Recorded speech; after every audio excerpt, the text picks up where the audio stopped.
Like, wow, everybody. It's time for Slayer Talk. And now your hosts, Mark and Carol.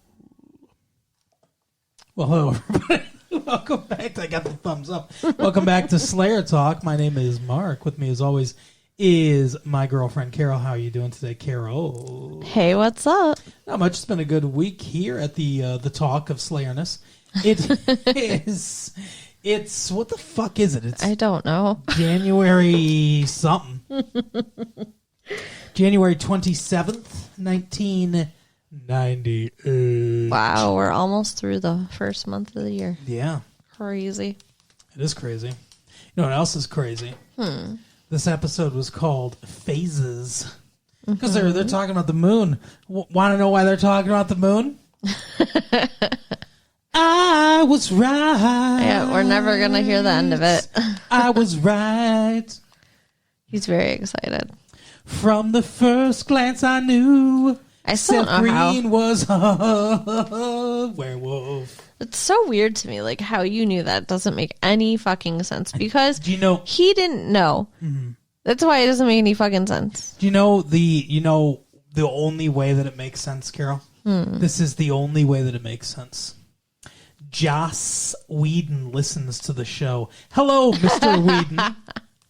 Hello, Mr. Whedon. Hello, writing staff of Buffy the Vampire Slayer. Right, I'm sure they got a hold of our tapes. Thank you for listening to our show. Thank you for taking my suggestion and making Seth Green a werewolf. Yeah, I think you're just psychic. It's really fucking weird. That's the only explanation. Joss Whedon listens to our show. But you weren't saying it until after you already thought it. Why'd you think it? Yes, that's how words work. You think something, then you say it. It's pretty hard to say something before you think it. I'm just saying, like, even if you somehow caused it to happen by saying it, Yes. something made you think it first. Okay, sure. Well, I told you when I had the theory. I told you what I thought. He seemed too chill about all the weird goings on about the town. But he wasn't paranormal and didn't know about paranormalness. I think it's just because he's used to living at the Hellmouth. Here's the causality of everything. If you want to know the chain of events, Okay. here's the chain of events. Mark, who is me, sees some weird acting choices or whatever by Seth Green, and maybe on purpose, because maybe he's like, oh, I want to be mysterious, so I get to be a bigger part of this show. This new teen hit on the WB, the Michigan J Frogs WB. And so I see something and say something. And I say, hey, I think he's a werewolf. And I just came up with werewolf because there are vampires. Werewolves are the other big ones. And we hadn't seen any werewolves. But I mean, there's so many other paranormal creatures. But there's werewolves. They're the other big ones. I guess. What about zombies? Yeah, zombies too. There might be zombies at some point. I mean, obviously he's not a zombie. Ooh, what if a vampire bit a zombie? Ew. What would the zombie become? Would the vampire turn into a zombie, or would the zombie turn into a vampire? But I mean, like, or would it turn into a zombie vampire? Think about Interview with a Vampire. Yes. Remember they were talking about dead blood was like poison to them? Oh, so the vampire would die. That's what I think would All happen. right. Well, Anne Rice has the answers. Anyway, so I said that. I saw something. I said, okay, I chose werewolf because I'm like, there aren't werewolves here. Joss, I'm pronouncing your name right, sir. Whedon listens to our show. Right. Or somebody on the writing staff of Buffy the Vampire Slayer listens to our show and said, ooh, good idea. I'm going to bring it to Joss. Or if it's Joss, he said, I'm going to bring it to myself.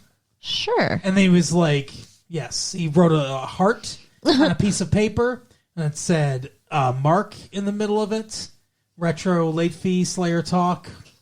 And then it said, Seth Green, werewolf. Right. Great idea.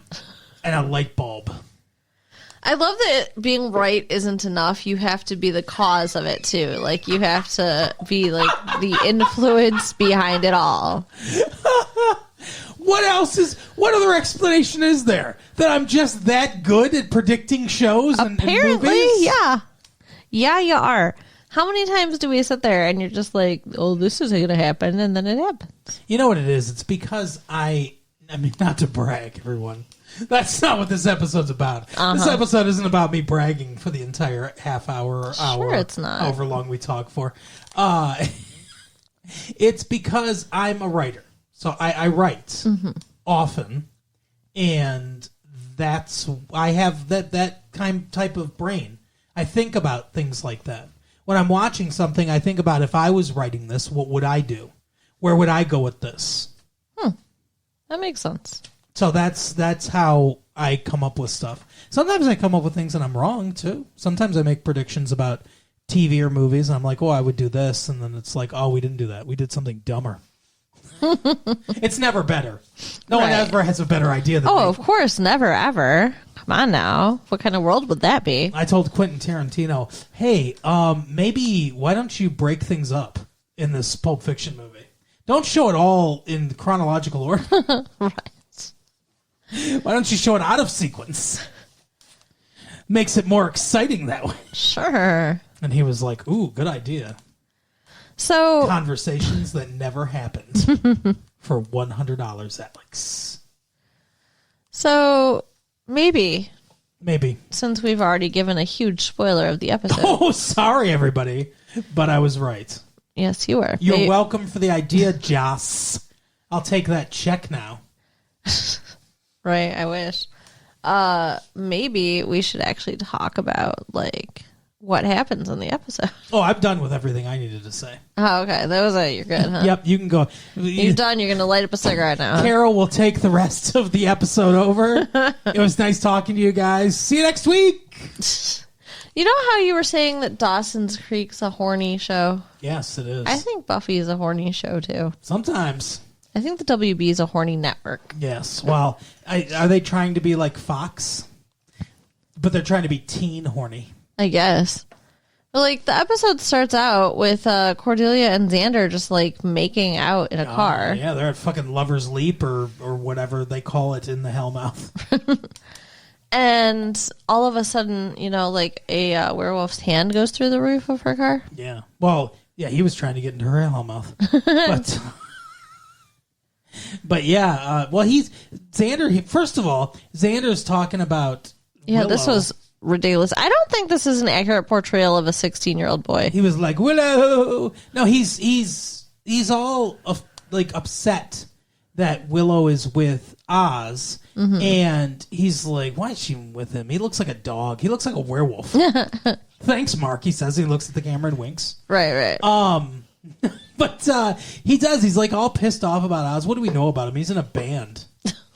And bands are bad elements. Yeah, band guys only have sex with skanks. And Cordelia's like, I've dated guys in bands. He's like, yeah, exactly. Yeah, he is really, like, I know they're not, like, in love and they're not, like, a boyfriend, girlfriend or whatever, Sure. but he's really dropping the ball on whatever the fuck they are. Yeah, his balls haven't dropped. That's the problem. His half of this relationship is failing. Yeah, because she's like, all you ever do is talk about how cool Buffy is or like Willow, poor Willow. Yeah. And he's like, oh, I'm sorry. And like... Cordelia's hot. Yeah. Like... it's ridiculous. He should not be thinking about Willow while he's with her. No, he should be focused on the hot girl in front of him. And I think most normal 16-year-old or 17-year-old, however old they are, boys would. Yeah. Well, the problem is that it's Xander, for one, and he's weird. Yeah. But also, I don't like what they're doing. Like, I don't know if they're trying to create, like, a love triangle thing of, like, him and... or a love quadrilateral of him and some weird shape. Cordelia and Buffy and Willow, but no. Yeah. Let Willow and Oz be together. Let him and Cordelia be together. And Buffy can, I don't know, whatever, be Find with somebody else. Yeah. But didn't her and Xander have a moment too? Am I remembering that correctly? Who? Buffy and Xander? Yes, they did. Which is weird. Like, she's never been interested in him. I mean, he's always been interested in her. It was a dumb moment, though, because they're walking down the hallway, Willow and Buffy, and Willow's like, it was always so much easier in elementary school. A guy would just punch you on the arm and then laugh to his buddies, and that's how you knew he liked you. Right. And then Xander comes up and punches Buffy on the arm. And it's like the actor didn't want to do it, too. It's such a half-assed, like... When I watched it, I was like, that's the best take that they got of that, because it didn't look good. Yeah, it was not good. Xander and Cordelia, do you think that they should be together? Yeah. Yeah? I like... There's a little, like, Sam and Diane thing going on between the two of them.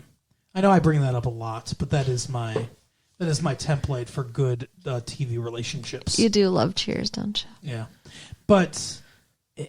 That's I don't know. Like there's and maybe it's just the actress and the actor, but there's good chemistry between the two of them. Yeah. And I like their little fighty kind of relationship.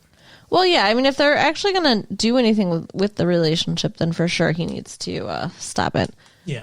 But I like Oz and Willow together too. Well, that's the other thing is like I might be like, oh, maybe he should dump Cordelia and go with Willow. But I like Willow and Oz together. I like them as a couple. Yeah. They have good banter back and forth. They also have, those actors also have good chemistry together. Yeah. So I like those couples, those two couples as they are. I want them to stop fucking around with other people and just focus on them.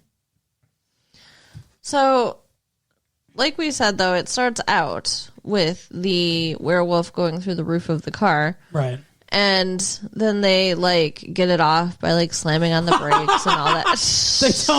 They don't do that. Jesus. They're in Lover's Lane, but they don't go that far. That was the movie we watched on Cinemax later, Carol. Where they got off the werewolf from the vehicle. Oh my goodness. And I'm trying to remember. Okay, so that's what happens with them, but it's like supposed to be because of the heat. Like they talk about later, like werewolves are like drawn to sexual heat. They're drawn to sexual stuff, yeah. Yeah. So that's why he was at the Lover's Lane. Now, another question. On the next Dawson's Creek, I want there to be a werewolf. Another question, though. Was that Oz too? I assume so. Here's the thing. I mean, we're just going to go all out of order, I guess. I guess. There's a big, dumb, jockey gay guy. Yes, but we don't know he's gay right away. Who got bit? He says a dog thing jumped out of the woods and scratched or bit him on the arm. I can't remember which one he said. Mm-hmm. Now, it's been established that if a werewolf bites you, you become a werewolf. Right. They never address that. So they never say, oh, he's a werewolf too, or he is the werewolf, or anything. They don't address that at all. We see Oz wake up one time, and he's like, it seems like that's when he's finding out, where he's like, oh, what the fuck's going on? Why am I in a field naked? So, like, this has to be the first time or first month or whatever. Did he get bit? Did he ever mention getting bit? Yes, he did. Okay. He said his little brother got, or little cousin maybe, got, like his adult teeth or whatever. And he's like, and let me tell you, it doesn't tickle. Like, he says his cousin bit him. He says he got bit, yeah. And then later in the episode, he calls up, I assume, his sister or whatever. His aunt. It might have been his nephew or his aunt or whatever. But he calls her up and he's like, hey, let me ask you a question. Is Jax a vampire or is Jax a werewolf? And apparently he gets the answer yes. And he's like, how long has that been going on? So it's like, what the fuck? These parents just casually know that their son's a werewolf. Right. That is weird. It was a weird explanation, but that is the explanation. Okay. Wow. So what's funny is when I predicted it, he wasn't even a werewolf yet. Yeah.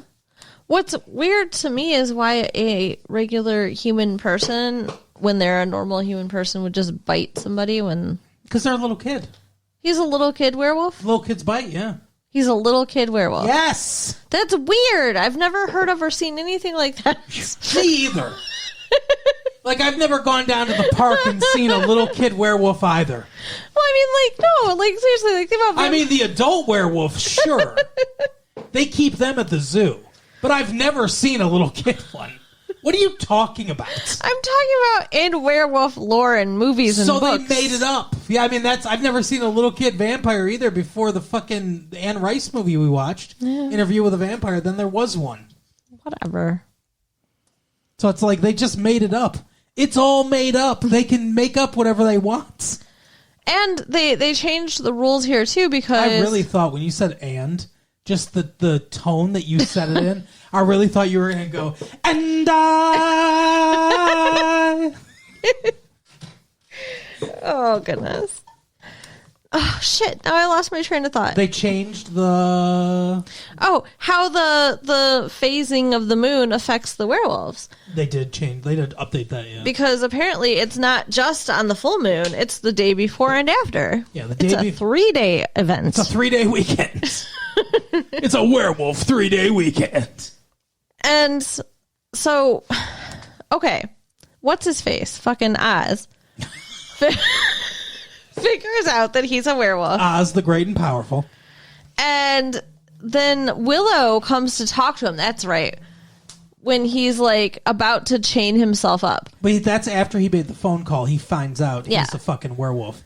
And for some reason, he has these fucking ancient dungeon chains in his house. It's the Hellmouth. I mentioned that, and you go, well, they came out of a box? Like, that fucking matters. Well, like, maybe he asked his aunt for them or something. I don't know. He ordered them somehow, and they came right away.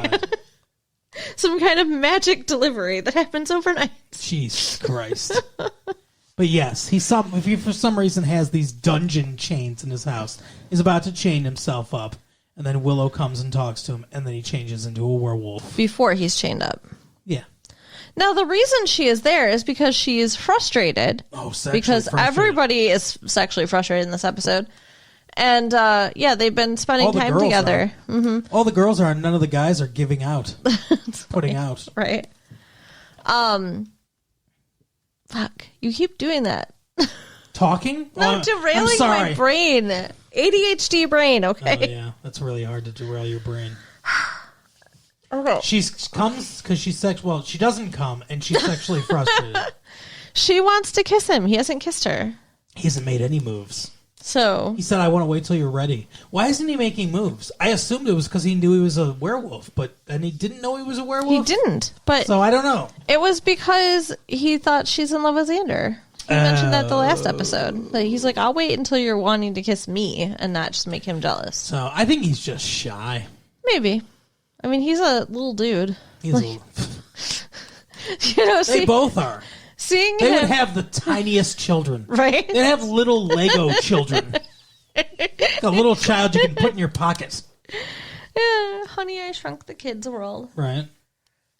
But yeah, so they maybe, like I said, maybe he's just shy. But yeah, he's not. She's like, oh, I'm ready. Yeah. I'm fucking, I'm Niagara Falls over here. What's he doing?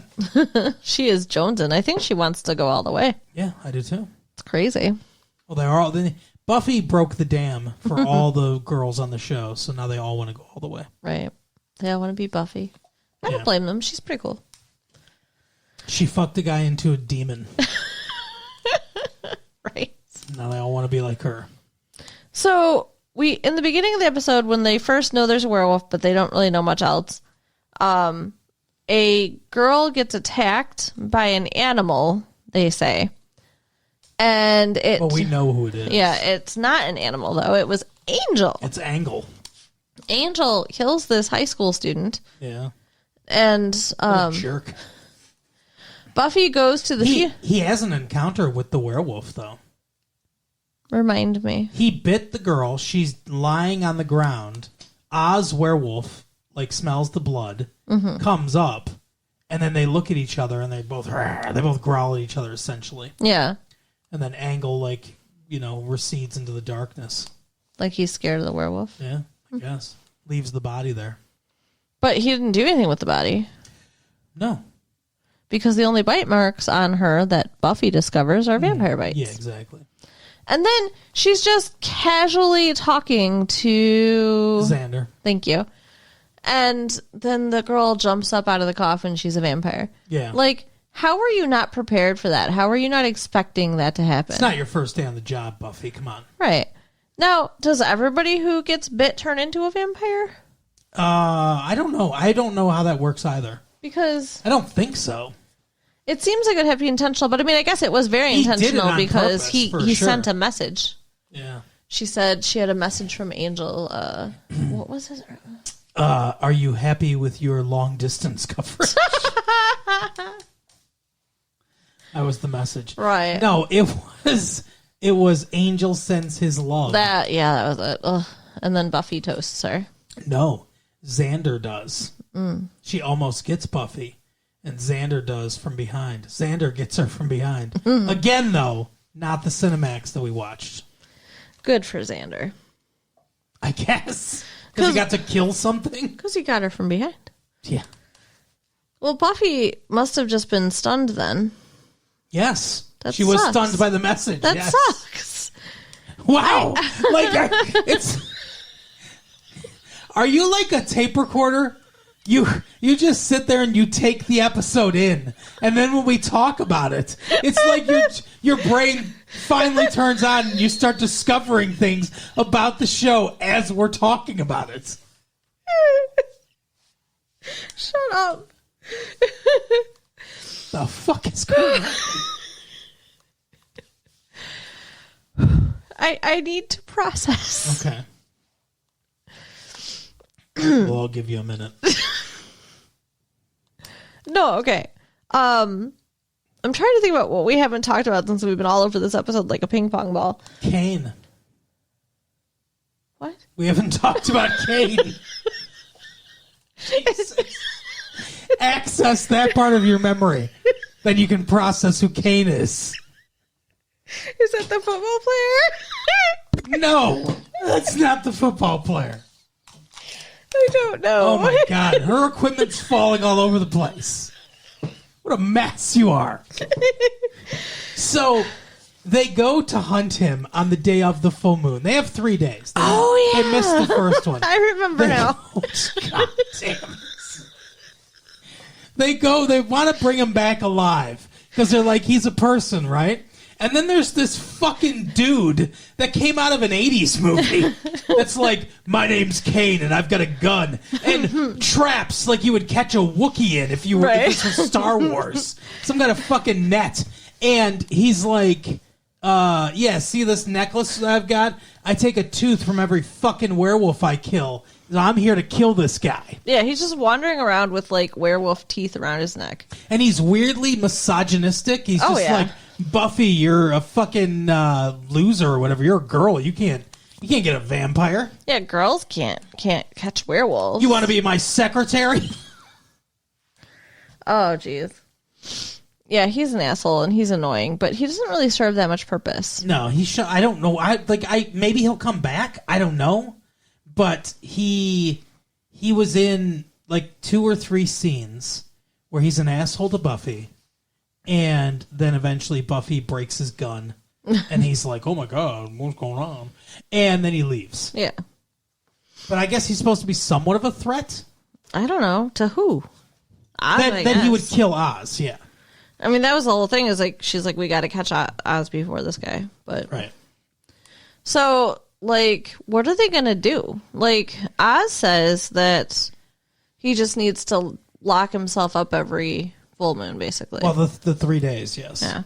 That's a long time. 3 days? Yeah. Well, as Willow says, she's not very pleasant for 3 days out of the month either. That was awesome. That's a very funny line. Yeah. He's like basically trying to break up with her, and she's like, no, I'm still interested. It's all good. No, their conversation is funny. Like the way they talk about things. Yeah. Do you still? I still did. It's like I don't know. Their speech pattern. It's funny though. Like these two make it funny. Mm-hmm. They're good together. They're very cute together. Yeah. Buffy didn't do that much this episode, really. No, she gets her ass touched. by a gay man. Yeah, so there's this football player in the background of everything. This was kind of dumb, I think. Why? The whole gay panic storyline thing, I don't know. It wasn't that funny to me. It didn't serve a whole lot of a purpose. And I don't know. I thought the episode could have done without it. I guess. I mean, like, it didn't hurt anything. No, it didn't hurt anything. But Xander confronts a guy in the locker room. Big, burly football player. Yeah, the one who said he was bit. Who's constantly... Yeah, and maybe he'll come back. See, if he serves more of a point, then that's fine. Then they're establishing something. But if he doesn't come back, then it's useless to me. But anyway, so they think it's him. And Xander's like, hey, I'm going to vaguely talk about something to you without giving you any specifics, and then you can answer me back also without giving any specifics, so that when we reach the crescendo of this conversation, everyone can laugh about how we were talking about two completely different things. Well, yeah, because Xander was talking about when he was a coyote Jackal. or whatever? Jackal. Yeah, he was trying to, like... I know what it's like. Identify with this guy about having been an animal. Yeah, and he's like, I know what it's like. You know, I've been through the same thing. You can trust me with your secret, your big secret or whatever. And he goes, okay, I'm just going to say it. I'm gay. Yeah, and he thinks Xander is also gay. And Xander's like, oh, but I'm not gay. And he's like, you know, it's one of those things where it's like Xander's like, no, I can't be gay. I don't want him to think I'm gay. Like, you know. Yeah, I mean, it is stupid. And it makes the guy so happy, though. He was such an asshole to begin with. Like, he was sexually harassing all the girls and just being an ass. Yeah. And now he's, like, super nice because he's no longer, trying to overcompensate because he came out. But he only came out to Xander. Yeah, I don't know if he came out to the whole school. Yeah, and if he turns out to be a werewolf, he'll be a gay werewolf, which is also progressive. That would be interesting. A gay werewolf. Maybe he'll only be attracted to rest stops, stuff like that. Rest stop bathrooms. What in the fuck? Because the sexual stuff, But it's gay sexual stuff. Right. San Francisco bathhouses. Is that a reference that you get better? Yes, it is. All right. Well, he's also a Bette Midler fan, so it helps. Cheesaloo. So essentially what happens in this episode is we find out that I was right. And the most important thing. Then, they deal with it. Mm-hmm. And that's it. So, I mean, Oz is probably going to be, the new member of the Scooby Gang. I hope so. And the Scooby Gang. They are like a Scooby Gang. Yeah. Have they called themselves that before? There's been a reference or two, I think. I think so. We've talked about it. Yeah. I mean, obviously you think so. How it's like Buffy would be what? Buffy's kind of like Daphne. A cross between Daphne and Fred. Because she's the de facto leader. Okay. And I guess he's kind of like a Shaggy. He's Xander? Yes, sorry. And Willow is Daphne. Velma. Not Daphne, Velma. Velma, for sure. Mm-hmm. And I guess Oz can be Scooby because he's a fucking dog. There you go. It's all rounded out. But what's Giles? Giles isn't part of it. Giles doesn't really figure in. And neither does Cordelia. They're there, but they're not. Yeah, that's true. Cordelia could be a Daphne, too. Yeah. Cordelia's Daphne, Buffy's Fred. There you go. Okay. That means those two are going to get together at some point then. Ooh. That would be hot. I don't think it would ever happen. Probably not. I don't know if they'll tackle... Well, they've shown that they're tackling homosexuality, so maybe they'll expand. Right. Maybe. Anyway, so that is the episode, though. I mean, that's all I've got. You got anything else? Nope, that's it. All right, well, then tell people what they need to know. So you can check out our website at www.retrolatefee.com. We'd love you to. And write us at latefee1994 at AOL.com. Always open. Share the tapes with your friends. Please share the tapes. We'll talk to you next time. Bye. Bye.